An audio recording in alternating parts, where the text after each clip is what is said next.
Polynomial chapter में हम पढ़ेंगे इंट्रोडक्शन के बारे में, zeros of polynomial, remainder theorem, factorisation and algebraic identities के बारे में। हेलो स्टूडेंट्स, आज हम पढ़ेंगे पोलिनोमियल के बारे में। पोलिनोमियल होता क्या है? पोलिनोमियल एक अलजेब्राइक एक्सप्रेशन है।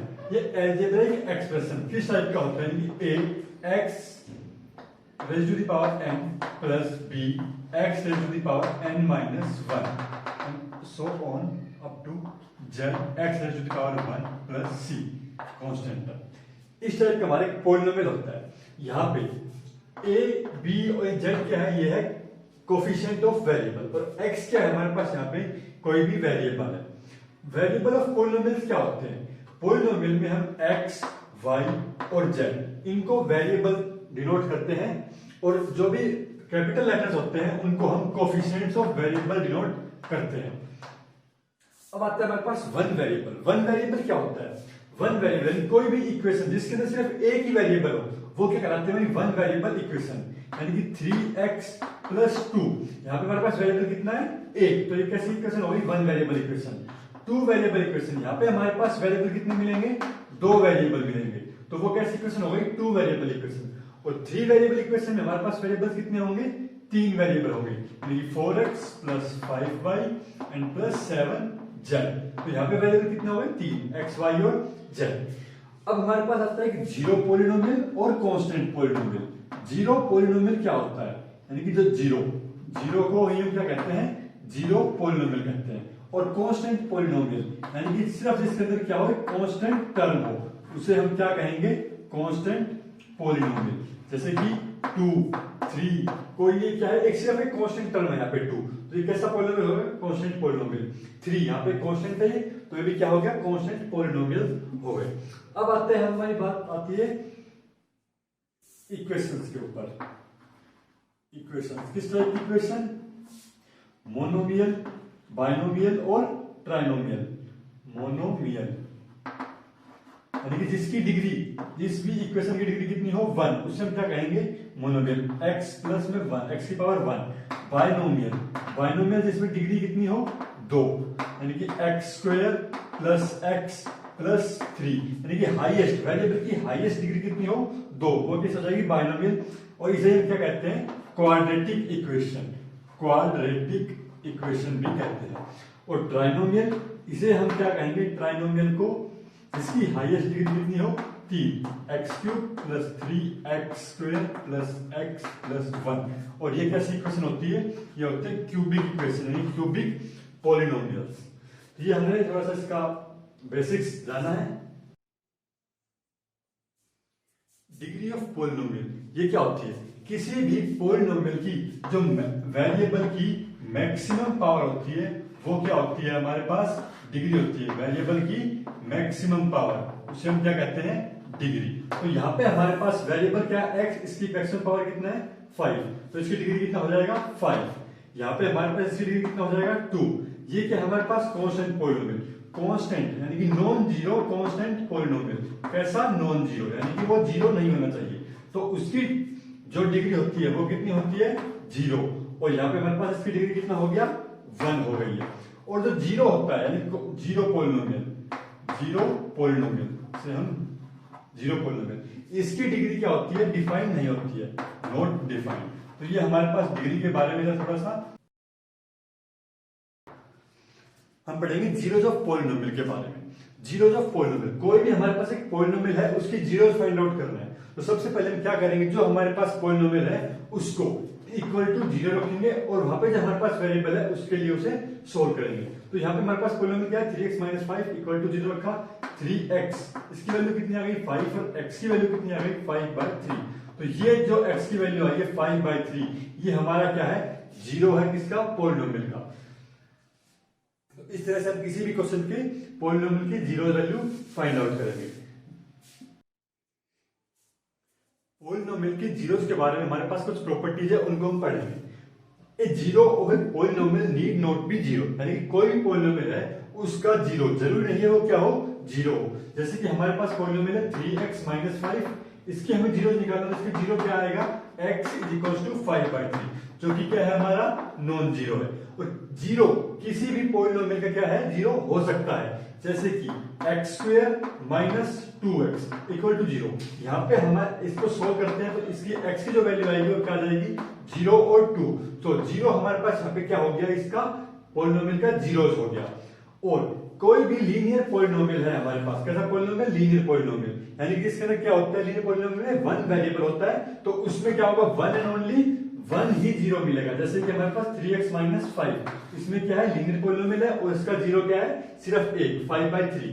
अब आता है हमारे पास polynomial can have more than one zero, किसी भी पॉलिनोमियल में एक से अधिक जीरो हो सकते हैं। जैसे कि ये हमारे पास क्या है, क्वाड्रेटिक इक्वेशन है, इसके कितने जीरो है हमारे पास, 2 जीरोज है, तो यहाँ पे क्या हो गए, इसके एक से अधिक जीरोज हो गए।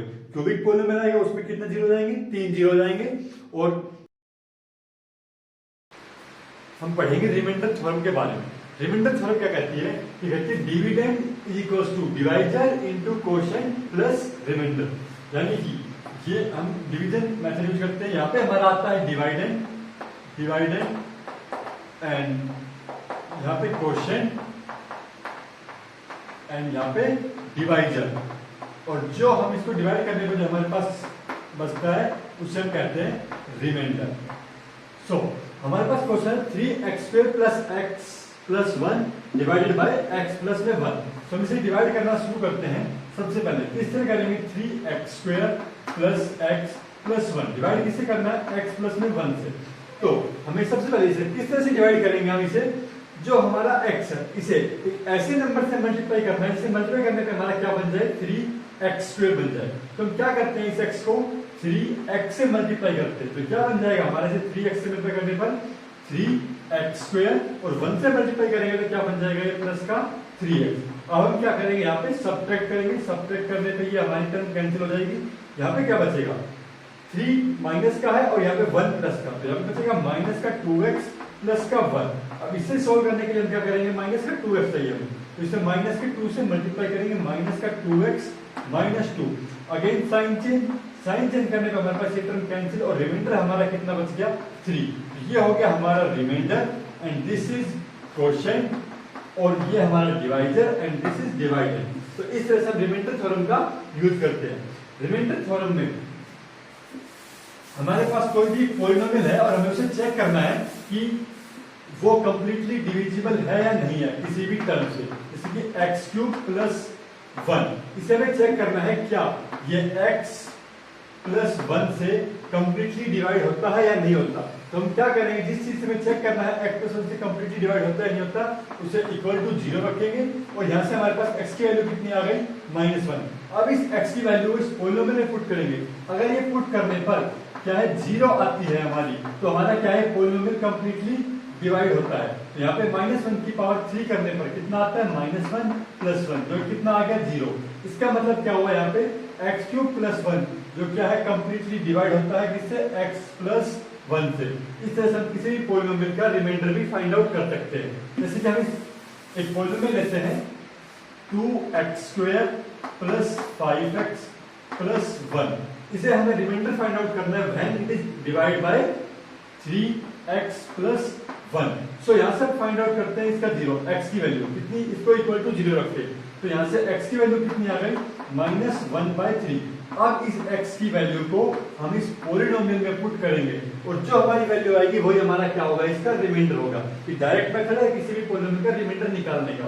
तो यहाँ पे क्या हो जाएगा, 2 x की वैल्यू 1/3 माइनस का square plus 5 into -1/3 plus 1। Simplify करते हैं, 2 -1 का स्क्वायर कितना होता है हमारे पास, 1 होता है, और 3 का स्क्वायर 9 प्लस, और यहाँ पे प्लस का 5 माइनस का 1, तो कितना हो जाएगा हमारे पास, माइनस का 5/3 प्लस का 1। सो यहाँ पे हम एलसीएम लेते हैं, एलसीएम आता है हमारे पास कितना, 9। यहाँ पे हमारा 2 बचेगा, यहाँ पे -9। यहाँ पे इसे सॉल्व करते हैं, 9 को 3 से डिवाइड करने पे कितना है, 3 और 3 5 तो 15 और प्लस 9, तो 9 and 2 11 -15 अपॉन 3 9 अपॉन 9, तो ये कितना बच गया हमारे पास, -4/9। सो यहाँ पे हमारे पास इस टर्म का रिमाइंडर कितना आ गया, -4/9 आ गया। हम पढ़ेंगे फैक्टराइजेशन ऑफ पॉलिनोमियल। तो फैक्टराइजेशन कैसे करते हैं, फैक्टराइजेशन होता है सबसे पहले p of x is a polynomial of degree n greater than 1, then a होगा हमारे पास इज ए रियल नंबर, क्या होगा, real number, P of A is equals to, first condition आएगी हमारे पास P of A is equals to 0, x minus a क्या होगा हमारे पास यहाँ पे फैक्टर होगा किसका, इस पॉलिनोमियल का, इज ए फैक्टर। और सेकंड कंडीशन हमारे पास बनती है अगर x माइनस में a अगर फैक्टर है, क्या है, फैक्टर है पॉलिनोमियल का, तो क्या होगा, x की जो वैल्यू होगी वो क्या होगी, a होगी, और हमारे पास ये हो गए फैक्टर्स। अब फैक्टर को हम सोल्व कैसे करते हैं, कोई हमारे पास एक पॉलिनोमियल है जिसे हम पॉलिनोमियल लेते हैं x square plus 5x plus 2, ये हमारे पास एक पॉलिनोमियल है, हमें चेक करना है क्या x प्लस 3, यहाँ पे हम इसको 6 लेते हैं, x प्लस 3 क्या इस इक्वेशन का फैक्टर है या नहीं है। तो क्या करेंगे हम सबसे पहले x प्लस 3 इक्वल टू 0, और यहाँ से x की वैल्यू क्या गई हमारे पास -3, हम इसे पुट करेंगे इस इक्वेशन में। अगर इस इक्वेशन की वैल्यू क्या आ जाती है, 0 आती है, तो इससे हम कह देंगे कि x प्लस 3 क्या है, इस इक्वेशन का एक फैक्टर है। चलिए पुट करते हैं x की वैल्यू -3 का स्क्वायर प्लस 5 इंटू -3 प्लस 6, ये क्या हो गया, 3 का स्क्वायर 9 माइनस 50 प्लस 6, तो ये हो गया 0। तो इससे हमारे पास क्या हो गया, x प्लस 3 इसका एक फैक्टर है। अब इस इक्वेशन का हमारे पास एक फैक्टर आ गया, अब हमें दूसरा फैक्टर निकालना है, तो इसे कैसे निकालेंगे। एक फैक्टर तो हम इसको बाय स्प्लिटिंग मेथड से निकाल सकते हैं, और दूसरा मेथड जो हम इसको डिवाइड रूल पढ़ा है हमने पीछे, उससे भी इसे सोल्व कर सकते हैं। X square plus 5x plus 6, इसे अगर हम डिवाइड करते हैं किससे, x प्लस 3 से, तो जो हमारे पास क्वोशिएंट आएगा वो हमारे पास क्या होगा, इसका एक दूसरा फैक्टर होगा। ये है एक तरीका। दूसरा तरीका by splitting the middle term, तो मिडिल टर्म को स्प्लिट करने का हम तरीका सीखते हैं, वो कैसे होगा। मिडिल टर्म को स्प्लिट करने के लिए सबसे पहले हमें क्या देखना है, जो हमारी इक्वेशन है उसका जो x है, x स्क्वायर, उसका कोएफिशिएंट क्या होना चाहिए, 1 होना चाहिए, हमारे पास क्या होना चाहिए, 1। अब हम क्या करेंगे, इसे एक स्टैंडर्ड इक्वेशन से कंपेयर करेंगे। स्टैंडर्ड इक्वेशन क्या है, a x square plus bx plus c, ये हमारी स्टैंडर्ड इक्वेशन, क्वाड्रेटिक इक्वेशन, इसको हमें क्या करना है, फैक्टराइज करना है। फैक्टराइज करना है इस तरह से, मिडिल टर्म जो हमारे पास ये है, इस मिडिल टर्म को इस तरह स्प्लिट करने को, उसको मल्टीप्लाई करने पे हमारा क्या बन जाए, प्लस का 6 बन जाए, और एडिशन करने पे क्या बन जाए, प्लस का 5 बन जाए। इस b को हम बना लेते हैं b1 प्लस b2, दो टर्म में स्प्लिट करना है इस 5 को। चलिए देखते हैं इसे किस तरह से स्प्लिट कर पाते हैं। दो टर्म 3 2 जा 6 के फैक्टर करते हैं, 3 2 जा 6, 2 3 जा 6, 3 1 जा 3, तो क्या फैक्टर आ गया, 2 और 3। इन 2 और 3 को हम यहाँ पे और करते हैं x square plus 2x plus 3x, इनको ऐड करने पे हमारे पास क्या बन रहा है, क्वोशिएंट को 5 बन रहा है, और मल्टीप्लाई करने पे क्या बन रहा है, प्लस का 6 बन रहा है। अब क्या करेंगे, यहाँ से हम कॉमन निकालेंगे, x को कॉमन निकालेंगे, x कॉमन निकालने पे क्या बचेगा, x प्लस 2, और यहाँ से हम क्या करेंगे, 3 कॉमन निकालेंगे, क्या बचेगा यहाँ पे, x प्लस में 2 बचेगा। अब जो हमारे पास यहाँ पे टर्म बनती है वो दोनों जगह क्या बननी चाहिए, सेम बननी चाहिए। अगर सेम नहीं बन रही है तो मतलब हमने क्या है, गलत किया है, या फिर इसको हमें चेंज करना पड़ेगा। अब इसको x प्लस 2 को हम यहाँ से कॉमन निकालते हैं, तो ये हो गया हमारा यहाँ पे इसका फैक्टराइजेशन। तो इस इक्वेशन का हमारे पास ये क्या आ गया, यहाँ पे फैक्टर्स आ गए, x प्लस 2 x प्लस 3 क्या है, इसके दो फैक्टर बन गए। अब कहेंगे यहाँ पे हम थोड़े से जीरोस के बारे में देख लेते हैं इस इक्वेशन में, कि find out the zeros of this polynomial. तो इसके जीरोस कैसे निकालेंगे, इस इक्वेशन को इक्वल टू हम 0 रखेंगे, क्वाड्रेटिक इक्वेशन को 0 निकालने के लिए हम क्या करते हैं, 0 के इक्वल रखते हैं, अदरवाइज हम फैक्टराइजेशन में सिंपल फैक्टर करते हैं। सो हमारे पास क्या हो जाएगा, either x plus 2 equal to 0 और x प्लस 3 इक्वल टू 0। तो यहां से हमारे पास क्या आ जाएगा, x की वैल्यू -2, और यहां से x की वैल्यू क्या आ गई, -3। तो ये क्या आ गए, दो हमारे पास जीरोस आ गए इस इक्वेशन के। तो ये था फैक्टराइजेशन ऑफ पॉलिनोमियल के बारे में। यहाँ पे हम और भी कुछ क्वेश्चंस देखते हैं। ये हमारे पास एक इक्वेशन है 6x² + 17x + 5 = 0। Middle term splitting से हमें इसको फैक्टराइजेशन करना है। तो मिडिल टर्म क्या है हमारी 17 को हमें इस तरह डिवाइड करना है कि मल्टीप्लाई करने पे हमारा कितना आ जाए 3, 6 5 जा 30, और ऐड करने पे कितना आ जाए 70। तो ऐसी दो टर्म क्या लेंगे हम, 15 और 2 लेते हैं इसे, इसमें डिवाइड कर देते हैं 15 and 2, 15 2 जा 30, और ऐड करने पे क्या आ गया हमारा 70। तो क्या बन गया 6x² + 2x + 15x + 5 = 0। तो यहां से हम क्या करते हैं 2x कॉमन लेते हैं, क्या बच गया यहाँ पे 3x प्लस 1 प्लस यहाँ से 5 को लेने पे क्या बच गया 3x प्लस 1 इक्वल टू 0। सो हमारे इसके फैक्टर क्या बन गए 3x plus 1 into 2x plus 5। ये हो गई हमारी क्या है इसकी फैक्टर हो गए इसके, और जीरो निकालने में क्या करेंगे दोनों को हम इक्वल टू 0 रखेंगे। 3x plus 1 equal to 0 and 2x plus 5 equal to 0। So x की वैल्यू यहाँ से आई -1/3 और यहाँ से हमारे पास x की वैल्यू क्या आ गई -5/2। तो ये हमारे हो गए इसके फैक्टर और ये हो गए क्या इसके जीरो। क्वाड्रेटिक इक्वेशन थी तो कितने जीरो आ गए इसके 2 जीरो आ गए। पढ़ेंगे अलजेब्राइक आइडेंटिटीज के बारे में। अलजेब्राइक आइडेंटिटी सबसे पहली आइडेंटिटी आती है हमारे पास x प्लस वाई का होल स्क्वायर। तो इसे किस तरह से सोल्व करते हैं समझते हैं। सबसे पहले x प्लस में y को x प्लस वाई से मल्टीप्लाई करते हैं। तो मल्टीप्लाई करने के बाद इसे सोल्व करेंगे। x को x से मल्टीप्लाई करने पे क्या बना हमारे पास x स्क्वायर, फिर x को y से मल्टीप्लाई किया तो क्या आया x इंटू वाई प्लस, अब इस y को हम किससे x से मल्टीप्लाई करते हैं तो क्या बन जाएगा y इंटू एक्स, और y को y से मल्टीप्लाई करने पे क्या बन जाएगा y स्क्वायर। सो ये क्या बन गया हमारे पास x square plus y square, x into Y Y into X. Multiplication क्या होता है कॉम्बिनेटिव होता है तो हमारे पास क्या बन जाएगा प्लस का 2xy। सो x प्लस में y का होल स्क्वायर, हमारे पास क्या आ गया x square plus Y square plus 2xy। ये आ गई हमारे पास पहली आइडेंटिटी। इसी तरह से हम सेकंड आइडेंटिटी देखते हैं। सेकंड आइडेंटिटी क्या कहती है, सेकंड आइडेंटिटी है x माइनस वाई का होल स्क्वायर। इसे भी इसी तरह से सॉल्व करेंगे x minus Y into X minus Y. x को x से मल्टीप्लाई, x को y से मल्टीप्लाई, देन y को x से और देन y को y से। तो क्या हो जाएगा x को x से मल्टीप्लाई करने पे x स्क्वायर, x को y से माइनस का xy minus yx, then minus minus plus y square. So ये क्या बन गया हमारे पास x square plus Y square minus 2x into y. ये आ गई हमारे पास second identity x minus Y का होल स्क्वायर। थर्ड आइडेंटिटी पे चलते हैं। थर्ड आइडेंटिटी है हमारी x square minus Y square. तो ये हमारे पास क्या है, ये identity x square minus Y square, x minus Y into x plus Y. कैसे सोल्व होगी इसे भी प्रूफ करके देख लेते हैं। x को x से मल्टीप्लाई, देन x को y से मल्टीप्लाई, फिर y को x से मल्टीप्लाई एंड y को y से मल्टीप्लाई। सो क्या हो गया हमारे पास x स्क्वायर, x को y से मल्टीप्लाई करने पे प्लस का xy, माइनस को माइनस से माइनस का yx एंड देन माइनस का स्क्वायर। सो ये दोनों टर्म क्या है सेम है, कैंसिल हो जाएगी हमारे पास। सो क्या बचेगा इसका answer x square minus Y square. So हमारे पास इसकी आइडेंटिटी क्या आ गई x square minus Y square की, x minus Y into x plus में y. Third identity. Fourth identity देखते हैं एक्स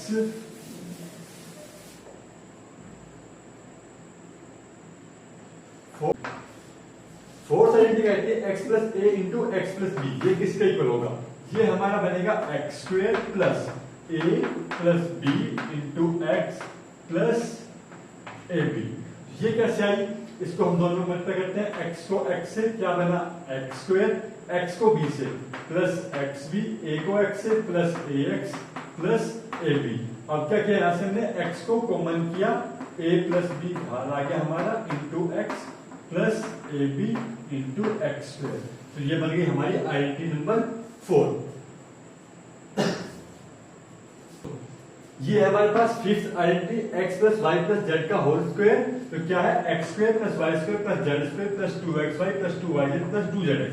ये कैसे है, इसको हम एक्सपेंड करेंगे। किस तरह से एक्सपेंड करेंगे, x प्लस वाई को हम एक तरफ मान लेते हैं और z को सेकंड तरफ और इसका होल स्क्वायर। अब इसे a x प्लस में y के जो स्क्वायर हमने पढ़ा है उसके मेथड से सोल्व करेंगे। यानी कि क्या है ये x प्लस वाई का स्क्वायर प्लस जेड का square plus 2xy into Z.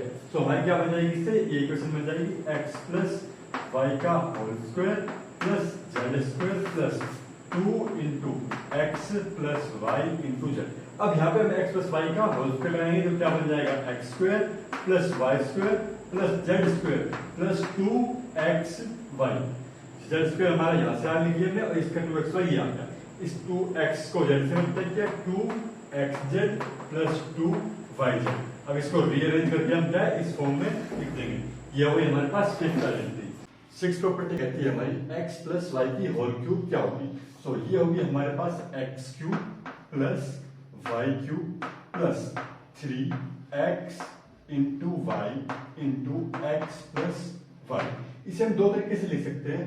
दूसरा इसे हम ओपन करते हैं X cube plus Y cube plus 3xy को x से मल्टीप्लाई करेंगे हमारा बन जाएगा 3x square Y plus 3x Y square.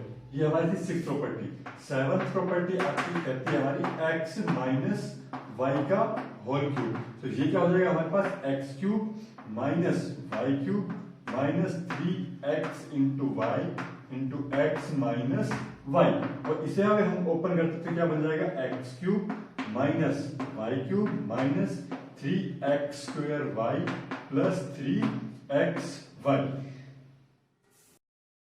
Eight property कहती है हमारी x cube plus Y cube plus Z cube minus 3x Y Z. ये किसका इक्वल होगा। तो ये हमारा किसका इक्वल होगा। ये हो जाएगा x plus Y plus Z into X square plus Y square plus Z square minus X Y minus Y Z minus Z X. ये हो गई हमारी आठ प्रॉपर्टी। इन प्रॉपर्टी से बेस हम क्वेश्चन देखते हैं, हमें फाइंड आउट करना है 101 का होल क्यूब कितना होगा। तो इससे हम क्या करेंगे, इसे हम लिखेंगे 100 प्लस 1 का होल क्यूब। तो यहाँ पे हमारा क्या फॉर्म लगेगा x प्लस वाई का होल क्यूब, जो क्या होता है x cube plus Y cube plus 3x into Y into x plus Y. ये होता है 100 का क्यूब कितना हो जाएगा यहाँ पे हमारे पास। जब हम 10 का क्यूब करते हैं उसमें कितने जीरो आते हैं, 3 जीरो आते हैं। तो यहाँ पे हमारे पास कितनी जीरो आ जाएगी, 6 जीरो आ जाएगी प्लस 1 प्लस 300 इंटू 101। ये हमारा क्या बन जाएगा 1000001 एंड प्लस 00 एंड 303। ये आ गया हमारा ऐड करने पे। इसको हम इसके ऐड करते हैं 03 तो क्या आ गया 10 30 31। तो ये आ गया हमारा यहाँ पे इसका आंसर। इस तरह से हम अलजेब्रिक प्रॉपर्टीज का यूज करेंगे किसी भी फॉर्मूले क्वेश्चंस को सॉल्व करने के लिए। धन्यवाद एंड चैनल को लाइक करें, शेयर करें और सब्सक्राइब करें।